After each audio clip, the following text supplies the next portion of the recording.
E aí pessoal, sejam bem-vindos a mais um Formiga na Tela, videocast semanal do site Formiga Elétrica. E hoje a gente vai falar um pouquinho sobre aqueles filmes que chocam e não são para qualquer um, os filmes perturbadores. E aqui, compondo a galera que vai falar sobre esse tema, Daniel Fontana e Paulo Marques. É isso.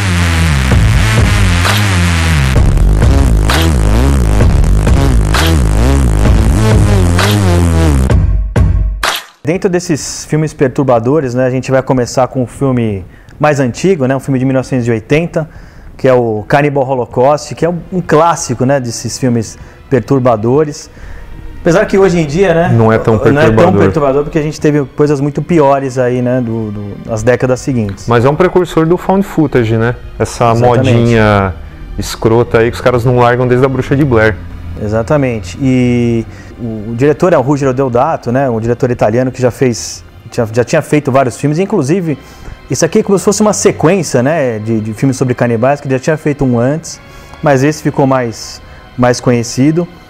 E a ideia era passar, pelo que eu entendo, né, do que o diretor quis fazer, passar um pouco de realismo, né, bastante realismo nesse filme, e fez um filme onde 4 documentaristas vão lá para a selva amazônica fazer um documentário sobre, né, as tribos canibais e tal. E aí, né, eles se perdem, né, e um antropólogo é chamado para tentar ir atrás desses caras e procurar, né, entender o que realmente aconteceu com esses caras. Eu, particularmente, assim, a perturbação do filme, ela tá mais, para mim, nas cenas reais mesmo que ele faz, que são cenas dos animais, né, porque ali tem cenas reais, né, ele mata mesmo animais, inclusive ele sofreu problemas, processos, foi preso, né, por causa disso, né? Então a perturbação está mais nesse sentido, né, do que outra coisa, talvez. Eu acho que a perturbação desse filme ela foi mudando com o decorrer do tempo, né? Tipo, eu acho que na época deve ter o pessoal, deve ter uma galera que acreditou, com certeza, sempre tem essa galera, mas assim, é bem realista, né? Tipo, querendo ou não, toda a maquiagem lá que eles fizeram, o negócio foi bacana. Só que daí hoje em dia, como o Paulo falou no começo, né, a gente tem coisas que perturbam tão mais, e assim, em termos de efeito, de maquiagem, a coisa agora tá num nível que a parada parece muito real, então já essa parte humana mesmo, o canibalismo não pega tanto. Só que a parte animal pega, justamente por ser real. Até porque você vê uma tartaruga sendo morta, sendo estripada, assim, uma câmera parada. Não, mas o macaquinho é rápido, a tartaruga é bem pior, né? Você pegar e ver todo o processo de você abrir uma tartaruga e tal, cara, assim, não é uma cena muito comum, né? Eu fui descobrir com esse filme, cara, que depois de você decapitar uma tartaruga, ela ainda continua estrebuchando durante muito tempo, entendeu? E isso é complicado de ver. O que ele alegou, né, essa parte, não só da parte dos animais, como a parte dos humanos também, que ficou tão real que quando ele foi preso, ele teve que explicar, porque tem o lance do filme de Snuffs, né, que é aqueles filmes lá que existem mortes reais dentro do filme. O cara foi preso, teve que explicar que não matou. Tem a menina, a parte do empalamento lá, né, tal. Ele teve que explicar que não matou a menina, teve que trazer a menina, né, e todos os atores, né, porque eles tinham sumido também e tal, para mostrar que ele não tinha feito aquilo, né, de forma real. E assim, tamanho o realismo que ele conseguiu criar, pelo menos naquela época. Não, e isso é o maior elogio pro cara da maquiagem, né, meu? Exatamente. Com certeza. O loirinho que morre lá, ele é uma cena bem realista, né? Se você... E na verdade é a única dos humanos que morrem no filme, é a única cena. Porque as outras, o que acontece? A menina, ela some ali no meio dos canibais, aí quando volta... Quando o pessoal sai da frente, tem um cara com a cabeça dela na mão. Então, legal, aquilo ali você vê que, sabe, é um truque bem batido, né, de trucagem de câmera. E os outros caras, eles caem assim, na frente da câmera e acabou o filme. Mas esse realismo aí, ele é realmente interessante, por mais que a gente fala, o filme é barato, né? E tem uma maquiagem legal e tal. Então, isso é uma coisa que se pode valorizar no filme, né? E assim, uma outra coisa também que eu acho interessante nesse filme é que, quando eu assisti, pra mim pareciam 2 filmes diferentes dentro de um. né? Porque você tem toda a primeira parte, né, que é o antropólogo lá, né, que vai atrás dos documentaristas e tal. E assim, aquela parte eu acho muito mal feita. Assim, existem várias coisas, vários erros, inclusive erros de continuidade. Tem um cara que recebe ele é envenenado no começo do filme e ele aparece depois. Ele morre e aparece depois, assim, como um figurante. Assim, uma coisa, né, bem idiota, né, de você fazer. Só que a parte do realismo, que é o found footage que você falou, que depois teve Bruxa de Blair, né, e virou uma tendência, eu acho muito legal essa parte, cara. Eu acho muito bem feita, cara. E assim, é diferente. Eu acho realmente essas duas partes muito diferentes, assim, mas de qualidade, né? A verdade é que você assistindo a primeira parte, você tem vontade de ver, né? Mesmo hoje, ele puxa aí pra parte que eles vão abrir as latas de filme, vão ver o que aconteceu e tal, e acaba caindo no clichê, né? Porque os 4 documentaristas, eles são, sabe, são muito desgraçados, né? Eles não estão nem aí com os índios. O que puxa aí um outro negócio realista, né? As tribos do filme, cara, é incrível como o cara conseguiu botar aquela galera pra encenar e são tribos mesmo, exatamente, né? A menina que é estuprada, cara, você não consegue entender como que o cara juntou aquela galera pra fingir que tava fazendo aquilo mesmo, cara. O legal desse Cannibal Holocaust, apesar, né, de todos os defeitos que existem no filme, por ser um filme bastante barato, essas tendências, né, assim, então você tem o found footage, virou uma tendência um pouco depois, né, então, mas virou, né, uma tendência. E também esses filmes de canibais, sim, né? Sim, depois desse filme foram vários feitos, principalmente na Itália, que faziam um número enorme, né, de produções. É igual o Tubarão, né, cara? Virou um sucesso, né? Então, é um subgênero. Exatamente. Mas tá aí, é legal, eu acho que perturba mais pelas cenas realmente reais, né, que são a dos animais. E são poucas, né? E são poucas. É o esquilo lá, o ratinho. Né, tem um facão lá no cérebro dele lá. Até lembra o Faces da Morte, né? Lembra, cara, lembrei disso, cara. E o porquinho, cara. O porquinho ali tomou um tiro de rifle ali na. Pô. Mas ele alegou que depois isso foi dado para as tribos se alimentarem, né? Tem que alegar alguma coisa, né?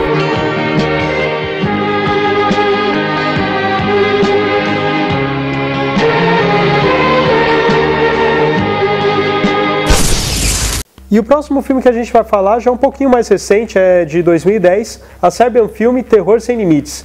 O filme narra a história de um ator pornô aposentado, né, que ele tá lá com a mulher, com o filho, só que ele passa por alguns problemas financeiros e daí uma galera aí de uma produtora X de filmes pornôs, de uma nova tendência de filme pornô, acaba chamando ele, oferece uma grana preta. E só que a condição é que o cara não vai saber o roteiro. Ele vai chegar e já vai filmar conforme o diretor vai pedir. A questão é que esse diretor ele quer fazer uma coisa mais artística, né? Bota aspas gigantes nesse artística. Só que daí a coisa descamba pra loucura, né? Esse filme, dos 3 que a gente vai falar, sem dúvida, pra mim é o que mais perturbou, né? Porque o filme realmente é pesado.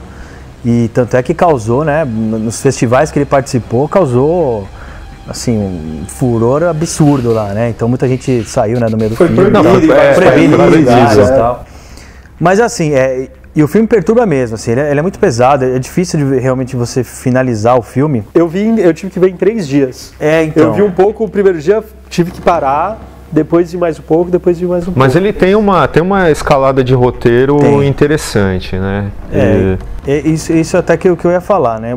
Se você pega a primeira meia hora do filme, ela é realmente boa. Sim. Assim, ela tem um suspense, né? Pô, você quer saber o que vai acontecer com o cara. Pô, o cara, né, vai lá, né, fazer um filme pornô artístico, e o cara, né, tem uma construção de personagem legal, né? Você tem a esposa, né, o filho do cara, o cara, né, tá na luta, né, que ele precisa de dinheiro, né? Tem um dilema, né? Tem, exatamente. O cara familiar tem que voltar a um estilo de vida que ele falou que nunca mais ia, então você tem um dilema do personagem, é bacana. Exatamente. Apesar de estar escrito, na hora que o cara recebe a proposta, tá escrito o negócio, vai dar merda. esse cara vai se ferrar. É que o cara tá zoado, né? Então, o cara tá muito mal. Vai se ferrar feio. Ainda assim o filme é interessante porque você quer ver qual é o grau da degradação que o cara vai passar, né? Esse é um negócio tipo Jogos Mortais, cara, mas na verdade é um bagulho bem pior, né? O que acaba acontecendo no filme. A gente tem a famosa cena do bebê, né? Que, assim... Do estupro do recém-nascido? Isso, o estupro do recém-nascido. Cara, o cara faz o parto lá da mulher e, né? Não é explícito, tá? Porque, na verdade, ele não é um filme pornô, apesar de ele ter vários close de genitália e tal. Ele não mostra o ato em si. Mas essa cena do bebê, ela chama atenção pelo seguinte. O animatrônico é mal feito. Vamos falar bem a verdade, cara. O animatrônico não convence, né? E o enquadramento dessa cena, na hora que o cara tá assistindo, porque a cena é a seguinte, o cara ele tá assistindo essa cena dentro do filme. E aí o cara é mostrado pegando o bebê, só que meio de costas. Enquanto tá mostrando o bebê, eu não achei tão perturbador. A cena começou a me incomodar de verdade na hora que mostra o rosto do cara que tá assistindo e o choro do bebê intensificando. Então, aí sim, eu achei que a sugestão é muito mais pesada do que a própria cena em si. E tem a câmera vai pra mulher também, né, que tá parindo o bebê e ela sorri. Ela sorri. Então, assim, pô, é complicado, cara. É uma cena muito difícil. Essa parte do sorriso, acho que foi uma das partes que mais me pegou, assim, porque... tipo, você sabe, beleza, o cara quer chocar, quer mostrar um estupro de um recém-nascido e tal. Entretanto, quando mostra, tipo, a própria mãe consentindo aquilo e sentindo determinado prazer, né, aquilo me deixou mais perturbado ainda. Então, cara, e aí assim... O filme ele é tão pesado, né, e muito que o diretor quis passar, né, tentando se explicar, né, de toda a repercussão que o filme gerou, de que era um manifesto político, né, uma crítica à sociedade e tal. Pô, mas assim... Se perde, né? Se perde no choque. É um exagero. Eu lembro que depois que eu vi o filme, eu fiquei questionando a finalidade do cara, né, tipo, pô, será que o cara quer chocar por chocar? Daí eu fui ler tal, e tava a declaração dele falando exatamente isso. Não, porque é uma crítica, a sociedade e a política, principalmente no governo sérvio e tal. Só que, realmente, como vocês falaram, se perde em meio a tanto choque. Assim, eu não consegui extrair mais nada de lá. O filme conseguiu fazer com que eu simplesmente desligasse qualquer associação a alguma crítica, algum tipo de discurso, de tão chocante que ele é. Mas não tem alguma crítica aí realmente o discurso do diretor do filme, quando ele fala assim, isso aqui é a espinha dorsal da nossa economia porque esse país é uma merda, entendeu? E isso procede, isso tem alguma coisa a ver? Porque eu nem pesquisei, na verdade. É difícil, eu também não sei, sinceramente eu não sei, mas mesmo assim, não sei se visualmente você passar isso, por mais que você queira, né, mostrar um regime que seja, sei lá, sérvio, que seja pesado. Mas, assim, é complicado o cara passar isso no cinema, assim, eu acho muito... Sinceramente, eu acho que a contestação política, no caso, que ele queria passar, eu acho que veio depois da intenção de fazer um filme que choca. Sinceramente, sim, eu acho que ele quis fazer um filme que choca e usou isso aí meio como uma desculpa. Não, é pra criticar a política e tal, mas... se fosse mesmo a intenção dele fazer uma crítica, talvez não seria desse jeito. E ele faz bem, né? Os primeiros 30 minutos são bons, né? Assim, ele cria uma tensão legal. O personagem que é o cara do pornô, né? Artístico lá, pô, ele é muito bem feito, né? Ele é bem interpretado, o cara tem uns surtos ali que são legais. Ele cria algumas coisas boas no filme, mas sinceramente... Não, realmente, mas tem também o lado de que a revelação final, ela faz sentido, né? Ela foi construída, ela foi pensada. Aquele lance, tipo, no final... Porque o filme tem um final surpresa também, né? Que, assim, você já estava intuindo, né? Por todo o filme. Mas não foi um negócio que o cara pensou no final, putz, como é que eu vou finalizar isso e como é que eu vou surpreender todo mundo? Não, você vê que realmente havia uma intenção e isso foi construído desde o começo. É claro que isso não vai redimir o filme daquilo que a gente falou. Ele não faz sentido como protesto por causa disso. Mas assim, é mais do que muito filme que a gente vê por aí, né? Principalmente de terror. Porque ele, como filme de terror, cara, eu acho que, ele é aterrorizante mesmo, entendeu? Ele vai causar pesadelo, ele, sei lá. Eu acho que eu não lembro de ter visto um filme mais chocante do que esse, cara. Eu acho que eu não vi. Você já viu que eu sei que você já falou. Vai ficar pra, porque se eu não vi, eu não vou assistir também, mas... Esse acho que foi o filme mais chocante que eu já vi, cara. Mas assim, se for pensar no arco, esquecendo as coisas que formam o arco, mas pensar o arco. O cara, ele tá passando por problemas, ele precisa sustentar a família e tal, daí ele vai fazer uma coisa que ele não queria mais fazer, que, enfim, gera um dilema, porque vai contrariar a nova personalidade dele e tal. Daí ele faz. Ele fazendo isso, daí logo depois no final, ele acaba destruindo a própria família por causa disso. E depois eles... Aí é spoiler, tá, pessoal? Mas assim, a surpresa final do filme não é... Nossa, tipo, não é o que faz o filme. Então não tem problema revelar spoiler. Que é quando ele se mata junto com a família, né? Então, tudo que ele fez foi pela família. Só que no final teve que, além de destruir, corromper a família, literalmente até... depois do final, a única coisa que resta, ninguém mais conseguiria sobreviver com aquela lembrança, né, com aquele passado. A única saída seria se matar. Então, o arco em si é interessante, é um drama pesado e tal. O problema são que as coisas que acontecem nesse arco... Então, mas o que acontece logo depois desse suicídio é interessante. Que mostra a galera chegando lá com... Mais um spoiler, né, infelizmente. Mostra a galera chegando lá pra filmar. Aí os caras falam, vai lá. Entendeu? Sim, entendeu? Verdade. Então, sei lá, tem algumas coisas pra se matutar em cima do filme, né? É que o caminho pra isso, né? É bem discutível. É complicado, né? Exatamente.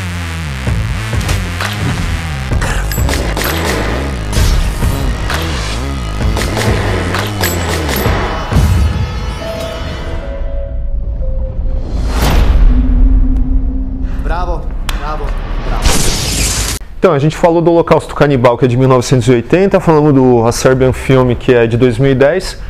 Vamos quebrar um pouco essa ordem cronológica, porque a gente deixou para falar do Irreversível, que é de 2002, justamente porque ele é o melhor filme dessa relação. Né? Disparado, né? E é um filme que tem uma cena também, assim, a gente falou do estupro do recém-nascido no Serbian Film, mas Irreversível também tem duas cenas, né, polêmicas que fizeram a galera... fazer uma debandada das salas em que o filme estava sendo exibido. Ele é perturbador também, né? Principalmente por causa dessas cenas, mas a filmagem dele é completamente diferente desses outros filmes que a gente está falando, né? Então ele é inovador, né? Legal. A história em si é uma história de vingança, né? Tal, mas a princípio ele já é, né, feito de trás para frente, já é uma novidade, apesar que a gente teve anteriormente o Amnésia, né? Que era... Sim. Que era também filmado de trás para frente. Então, e já tinha algumas trucagens muito interessantes nas filmagens do Gaspar Noé. Diferente dos outros que a gente falou, o Irreversível de fato é um filme mesmo, assim, com uma qualidade cinematográfica, tal, com roteiro. Os outros é mais complicado, né? Sim. Então, e assim, esse lance dele fazer de trás para frente é legal que, além de ser uma brincadeira com o próprio título, Irreversível, na verdade ele tá voltando, né? Só que é engraçado assim, bom, a gente vai soltar spoilers, mas como o filme é de trás pra frente, talvez o spoiler não seja spoiler. Quando você chega no final que tá tudo bem, tipo, o cara reverteu o tempo, então foi reversível. Entretanto, quando chega lá, você sabe que ela vai passar pela merda de novo, então o filme tenta reverter isso, só que toda a ideia dele faz com que você de fato sabe que é irreversível. É uma jogada muito, muito doida, porque você não vai ficando mais calmo. Sim. O filme fica mais calmo, mas você fica mais perturbado, porque você sabe, poxa, ela tá bem, só que ela vai passar por tudo aquilo. Sim. Então é muito louco isso. E o filme tem uma jogada com a fotografia, de cores quentes e tal. Ele vai da cor quente pra cor fria, conforme ele vai avançando. Mas mesmo assim, lá no final, você vê que existe um pontinho no cenário que tá com a cor quente ali. Como se você passando o filme de trás para frente, né, que aí seria a sequência cronológica normal, esse calor que está sendo irradiado ali na toalha, né, no caso no gramado, ele fosse aumentando até chegar na desgraça total, né? Você falou, né, das cores, né? A própria câmera, é bem nervosa no início, que é o início que é o clímax, né, do filme, né? E essa câmera é nervosa, né? Tem as cores quentes, você falou, é bem vermelho, né? E depois vai ficando mais calmo, né, o negócio. O próprio a trilha, né? A trilha sonora também te deixa nervoso. Então ele tenta passar uma experiência completamente diferente, né? Porque você fica angustiado no início, só que com o tempo, apesar que, né, a cena do estupro é mais ou menos na metade do filme, depois você vai se acalmando, né, cara? Eu acho que ele quis tentar passar isso, né? Pô, de passar um negócio muito pesado para depois. E você termina o filme tranquilo, né? Se você terminou o filme tranquilo? Não dá, você fica mais tranquilo. E o cara, mesmo que você terminasse, aí lá vai spoiler, né? Não tem jeito. Mesmo que você termine o filme tranquilo, com a cena que eu falei do gramado e a toalha, ainda assim é como se o cara falasse, ó, galera, na boa, lembre-se do que aconteceu lá, do que vai acontecer com ela. E aí coloca a frase, o tempo arruina tudo. Não, né? Sim, mas é que você fica mais calmo, né, cara? Porque o início e o meio, você tá na pilha do filme, que é pesado, e depois você fica mais calmo, né? Tem uma coisa física mesmo. Exatamente. Sim. Agora, ele faz uma coisa que o Hitchcock fazia muito, só que ao contrário, né? Então, Hitchcock era plano aberto, plano médio, plano fechado, plano aberto, tal. E quando ele precisava mostrar uma revelação, ele fazia um traveling, fazia uma coisa diferente na câmera para dar aquele choque. Aqui, a câmera começa nervosa, tal, e depois ela vai se acalmando, só qual que é o momento que a câmera fica estática? Justamente o estupro. Então, tá lá, a câmera super nervosa, tal, e você fica incomodado porque ela tá nervosa. E quando a câmera para e fica vários minutos parada, é um momento que você quer que a câmera se mexa, porque você não suporta ficar olhando aquilo. Sim, sabe? É verdade. E é engraçado porque não é explícito, né? Não mostra genitália, não mostra nada, só que incomoda. A câmera parar, e isso que é uma coisa de direção, né? Eu acho que é o único momento, né, que a câmera realmente fica parada, né? Pra você ver mesmo a cena, né? O mais lazarento dessa cena é que um cara vê, né, e vai embora e vai embora, né, cara? E o mais legal é que ele tá fora de foco. Exatamente. Ou seja, pode ser qualquer pessoa. Não é um cara que foi sacana e não chamou ajuda, não ajudou, não. A população. São várias cenas muito bem pensadas, né? A construção do filme realmente é de gente grande. E é legal que o Gaspar Noé faz umas referências também, né? O início do filme, que parece, talvez para muita gente que não tenha visto o primeiro filme dele, se chama Stand Alone, que também é pouquinho. Acho que todos os filmes do cara são pesados, assim, né? Ele faz a referência ao primeiro filme, né? Quando um tiozinho lá está discutindo com outro cara dentro de um quarto, fala que foi preso, né? Porque molestou a própria filha. E isso aconteceu no primeiro filme. O tiozinho é o cara do primeiro filme, o personagem principal do primeiro filme. E ele inicia o filme assim. E é legal que o filme nessa primeira fase já te incomoda, né? O cara já é uma coisa mais pesada, né? Então já te prepara para o que vai acontecer, que depois piora, né? Sim. É louco que ele mostra um lado muito íntimo das pessoas, né? Então, a cidade está lá tudo ok, ela está funcionando, só que se você olha no microscópio, olha como é podre, né? Então, começa com esse diálogo dos caras, né? Daí tá lá, no caso da banheira tal, eles estão falando, daí você já vê, tipo, são dois senhores que você vê na rua, tipo, ok, são caras normais, só que bota o microscópio e você vai ver a podridão. Daí a câmera sai e vai para a cidade. Daí tem lá os policiais, ambulância e tal, e daí escolhem um evento, né, no caso, o evento que acontece, né, dentro do bar gay. Só que daí era um evento. E se a câmera tivesse escolhido outra pessoa, o que ela ia captar? Né? Então, mostra muito isso. Por mais que a gente esteja seguindo a história daqueles três personagens principais, essa cena inicial que mostra aqueles dois caras que não tem nada a ver com o resto, mostra que na verdade, ok, a gente escolheu esses três. Entretanto, a gente podia escolher qualquer um. Sim. E ia ter coisa podre. Verdade. É muito legal isso daí. Fora que A cadeia de eventos é muito bem trabalhada, né? A questão da culpa que o cara sente por ter deixado ela sair sozinha da festa e tal, e você vai montando o quebra-cabeça de trás pra frente, cara, eu acho bem bacana, né?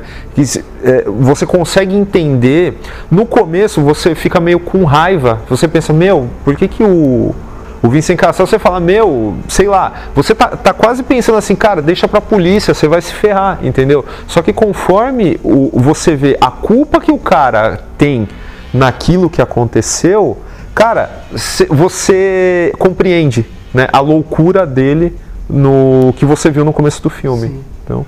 E é muito legal que, assim, conforme vai passando o filme, você presta atenção em coisas diferentes, né? Então, no começo a câmera nervosa e tal, você está prestando atenção na questão da direção, das cores, a própria cena lá do extintor, que o cara amassa a cara do outro lá, tipo, te perturba e tal. E daí depois, conforme o filme vai passando, você vai prestando atenção em outras coisas. Daí, no caso, são os diálogos, né? E daí você pode até pensar, poxa, as cenas mais chocantes já passaram, né? Então, que o filme está enrolando? Não. O roteiro ele é formado de um jeito, então a Monica Bellucci, ela chega uma hora, ela tá tendo diálogo com os dois e ela fala, eu só consigo sentir prazer no ato sexual quando o cara sente prazer. E no estupro, o cara tá sentindo prazer. Ele passa muito, ele faz uma crítica ao próprio machismo, né, também. Os homens são todos sempre filha da puta, né? Sim. Então o caso do Vincent Cassel, ele tá traindo a mulher dele lá na própria festa. Quando ela é encontrada depois do estupro, né, encontrada morta e tal. Pô, a primeira reação de um carinha que tá na rua, fala assim, isso aí é prostituta. Então, assim, ele faz essas que eu acho que é uma crítica mesmo ao próprio machismo. Mas ela morreu mesmo, cara? Ela tava em coma. Mas assim, tá destruída lá. Sim, né? Você falou do machismo e tal. Cara, isso é muito... Isso é revoltante mesmo na figura do estuprador. Porque o cara é a misoginia total, demoniacamente encarnada. Porque o cara, ele estupra a mina, faz tudo aquilo, ele desce a porrada na mina, entendeu? E depois ele tá num bar gay. Num bar gay sadomaso mais underground do mundo. Inclusive, assim, uma coisa legal que o cara poderia terminar, que a vingança desse certo, né, bom, spoiler, né, a gente já falou que vai ter, que a vingança desse certo, que ia ser a coisa mais comum pro filme, que isso não acontece, o próprio cara, ele não é atingido, né? Exatamente. A cena do extintor, por exemplo, não é com ele, é com um amigo do cara, ele que foi o que fez o ato tal, que merecia, né, a vingança, o cara, no final, ele sai tranquilo. E os caras assim, o cara mais, entre aspas, bonzinho da história, o cara nada a ver, o cara que era um cara tranquilão, o cara vai pra cadeia também, né? Exatamente.